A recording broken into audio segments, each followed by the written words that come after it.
M के times news में आपका स्वागत है। मैं हूं एम के आजाद। आज हम बात करेंगे कि देश में अमृतकाल चल रहा है या कहा जा रहा है, और बात चली थी 5 ट्रिलियन अर्थव्यवस्था की बात। लेकिन 5 ट्रिलियन की जो अर्थव्यवस्था है उसकी बात तो राजनीतिक परिदृश्य से गायब क्यों हो गई। आज एक बात को हम टटोलने की कोशिश करते हैं। तो कहा जा रहा था कि जीएसटी से देश में आर्थिक आजादी आ जाएगी, और आधी रात को करोड़ों करोड़ खर्च करके भव्य आयोजन किया गया था और देश को एक लॉलीपॉप दिखाया गया था कि देश में एक देश एक टैक्स आने के बाद सब कुछ आराम के साथ, आर्थिक आजादी के साथ देश के लोग जिंदगी बिताने लगेंगे। और कई तरह के टैक्स से भारत जनमानस का जो व्यवस्थाएं हैं वो चरमरा गया है। यानी ऐसा बताया जाने लगा कि एक देश एक टैक्स यानी जीएसटी के आने के बाद महंगाई पर कंट्रोल हो जाएगी। तो आप समझते चले जाइए कि जीएसटी के आने से आम जनता को क्या मिला। क्या सचमुच देश में आर्थिक आजादी मिल गई? देश के तमाम लोग आर्थिक आजादी का आनंद ले रहे हैं? तो ये नैरेटिव कौन कसा था? तो समझते चले जाइए।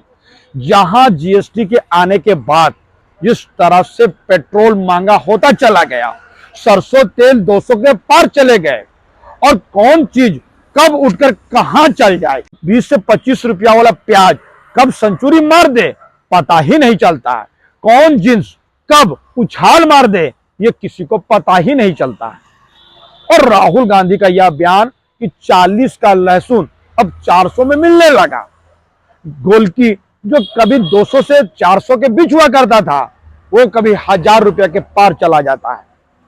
जीरा तो कभी भी उछाल नहीं मारता था, लेकिन पता नहीं जीरा में ऐसी कौन सी परिस्थिति खड़ा हो गई कि जीरा भी उछाल मारता हुआ नजर आया।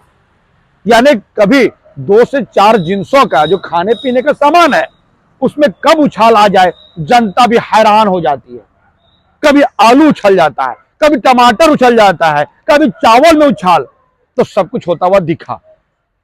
आर्थिक आजादी की बात की गई और उसके बाद विश्व में एक ऐसा झटका दिया, यानी कॉपी और पेंसिल में भी जीएसटी लग गया तो भारत इकलौता देश बन गया जहां कॉपी और पेंसिल में भी जीएसटी और टैक्स देना पड़ रहा है। दूध और छाछ दही में भी जीएसटी देना पड़ रहा है। तो आनंद कैसे ले आर्थिक आजादी का, ये अब कोई पूछने वाला भी नहीं है। और आर्थिक आजादी की बात भारतीय जनता पार्टी की सरकार अब करती भी नहीं है, क्योंकि उनको मालूम है कि जनता किस कदर परेशान है। तो चलिए मैं आज बात कर रहा था 5 ट्रिलियन मैं बात कर रहा था 5 ट्रिलियन अर्थव्यवस्था की बात की जा रही थी। अब वो बात राजनीतिक परिदृश्य से पूरी तरह गायब क्यों हो गई, इसको समझने से पहले कुछ बात समझ लीजिए, आपको आसानी होगी। और अंत तक हमारे वीडियो पे बने रहिएगा तो आसानी से देख सकिएगा कि क्या क्या मामले हैं। जी हाँ, वर्ल्ड बैंक के इकोनॉमिक्स इंद्रमीत गिल की बात कर लिया जाए, और जिस तरह से एक सेमिनार में वो बोलते हुए जो बात कहे बड़े दिलचस्प है, और जिस बातों को लेकर वो देश को आगाह किए तो समझते चले जाइए। वो कह रहे हैं कि यदि भारत जल्द बड़े कड़े फैसले नहीं लेगा तो अर्थव्यवस्था के मामले पे काफी पीछे चला जाएगा। और उन्होंने कई बात को इशारा जरूर किए, और एक महत्वपूर्ण वह बात कहते हुए नजर आए कि जिस तरह देश में कर्जे बढ़ रहे हैं, आने वाला समय में मुश्किलें और बढ़ेगी। आपको बताते चले कि वर्तमान में जो हमारे कर्जे हैं, विदेशी कर्जे, वो 205 लाख करोड़ के पार चला गया है। तो समझते चले जाइए कि कितना बड़ा हिस्सा हमारा ब्याज में ही चला जाता है। तो महंगाई से राहत कैसे मिलेगी? देश में जब कर्जे हैं और कर्जे के लिए ब्याज चुकाना पड़ता है, तो समझते चले जाइए। आयात और निर्यात का भी परिदृश्य देख लीजिए। आयात ज्यादा हो रहा है, निर्यात कम हो रहा है। किन किन सेक्टरों को तलाशते चले जाइएगा। ये बात कहते हुए नजर आते हैं कि मैन्युफैक्चरिंग सेक्टर में जिस तरह से कारोबार होना चाहिए वो हो नहीं रहा है। यानी जब तक मैन्युफैक्चरिंग सेक्टर में जब कारोबार बढ़ेगा तब हम अपनी चीजों को निर्यात कर सकेंगे। लेकिन दूसरे चीजों में कारोबार बढ़ता हुआ नजर आ रहा है, तो बड़ा महत्वपूर्ण है। एक एक बात को टटोलते चले जाइए, स्क्रीन पर भी देख लीजिए कि कई बात और किन बातों को लेकर वो कहते हुए नजर आते हैं। और वो ये भी कहते नजर आते हैं कि आमदनी के हिसाब में यानी आय बढ़ाने के मामले में जिस तरह से हम पीछे चले आ रहे हैं, निम्न मध्य आय के दरवाजे की तरफ हम बढ़ते चले जा रहे हैं, तो अमेरिका का 25% आय के बराबर होने में हमें 75 वर्ष लग जाएंगे। बड़ा दिलचस्प है। यानी आमदनी के अतबार से यानी आय के हिसाब से करीब अमेरिका के बराबरी करने में जो रफ्तार अभी है, वर्तमान की है, उस रफ्तार से हम चलते चले जाएंगे तो हमें 75 वर्ष लग जाएंगे। अब समझते चले जाइए कि दिल किस ओर इशारा करते हुए नजर आते हैं। और वो कहते हैं कि कड़े फैसले लेने का है और जल्द फैसला लेने की जरूरत है। वो ये भी कहते हुए नजर आते हैं कि 34 साल के दरमियान में 34 देश जो है निम्न मध्य आय वाले देश, वो उच्च मध्य मार्ग की तरफ आगे बढ़ते हुए चले गए। यानी उच्च आय वाले देशों में उनकी शुमार होने लगी। तो समझ में आ जाना चाहिए कि देश में कौन फैसले लेंगे। वर्तमान की सरकार जो 56 इंची की सरकार है, वो मिनटों में सब करने का दावा करती थी।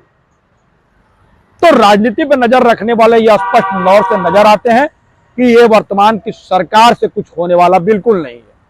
उनकी दलील भी आज सुन लीजिए और इसकी दलील भी सुन लीजिए और समझ लीजिए, बात स्पष्ट हो जाएगी।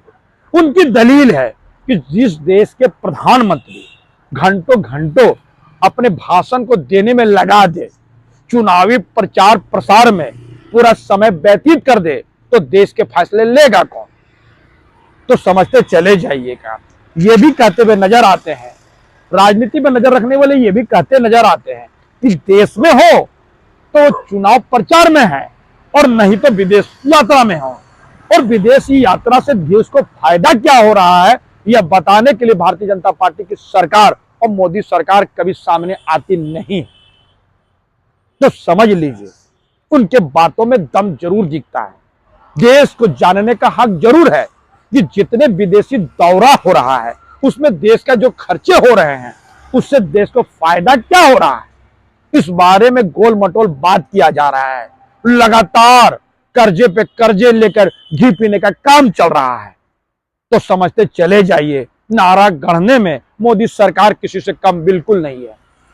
नारों की सरकार भी आप उसको कह सकते हैं और इसको कहने में गुरेज नहीं होने चाहिए, क्योंकि सबका साथ, सबका विकास और तमाम मुद्दे, वन देश वन टैक्स और वन कंट्री वन इलेक्शन, और अभी टटोल लीजिए एक देश एक चुनाव के भी नैरेटिव इसी सरकार ने गढ़े। तो मुद्दों पर टिकना नहीं और नए नए मुद्दे खोजकर दूसरे डाल में चले जाना, इस डाल से उस डाल में, यानी एक मुद्दे के बाद दूसरे मुद्दे। तो समझते चले जाइए कि देश की अर्थव्यवस्था संभालेगा कौन। और गिल जिस बात को कहते हुए नजर आ रहे हैं, इंद्रमीत गिल साहब जिस बात को कहते नजर आ रहे हैं, उस पर गौर कौन करेगा। तो समझते चले जाइए, जिस देश में इतना स्किल डेवलप है, यानी इतने युवाओं का पूरी एक बड़ी फौज है और लगातार हर सेक्टर में जब बेरोजगारी की संख्या बढ़ते चले जा रहे हैं, लगातार बेरोजगारी की संख्या की जो फौज खड़ी होते जा रही है, तो देश में अर्थव्यवस्था संभालेगा कौन, कैसे देश में खुशहाली आएगी। और बात किया जा रहा है अमृतकाल का, कि देश में अमृतकाल चल रहा है, जबकि भूख सूचकांक को भी देख लीजिए कि विश्व में हम कहां खड़े हैं।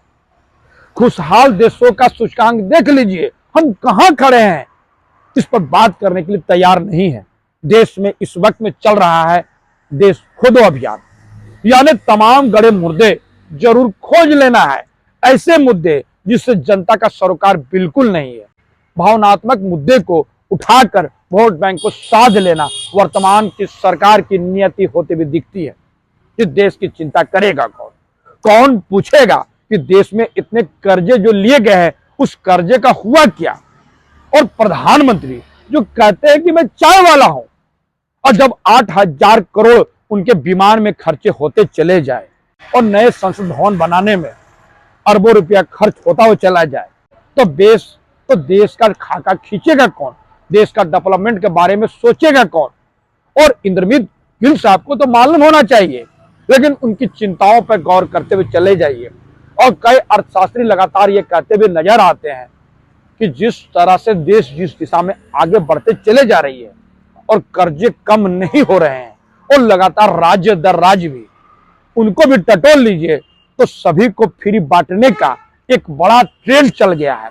सबको अपनी वोट बैंक की चिंता है, तो देश की चिंता करेगा कौन।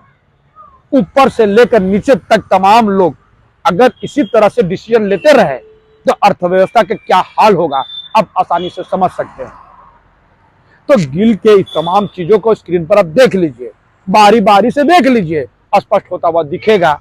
जो बात मैंने आपको कही नहीं, आप स्क्रीन पर देख लीजिए, समझते चले जाइए कि इंद्रजीत गिल साहब किस बात को लेकर चिंता व्यक्त करते हुए नजर आते हैं। तो हमारा ये छोटा सा विश्लेषण आपको कैसा लगा अपने कमेंट्स में जरूर कमेंट्स करें। और जिन्होंने अभी तक न्यूज को हमारे सब्सक्राइब नहीं किया, उससे विनम्र निवेदन है कि सब्सक्राइब जरूर कर दें। जोहार।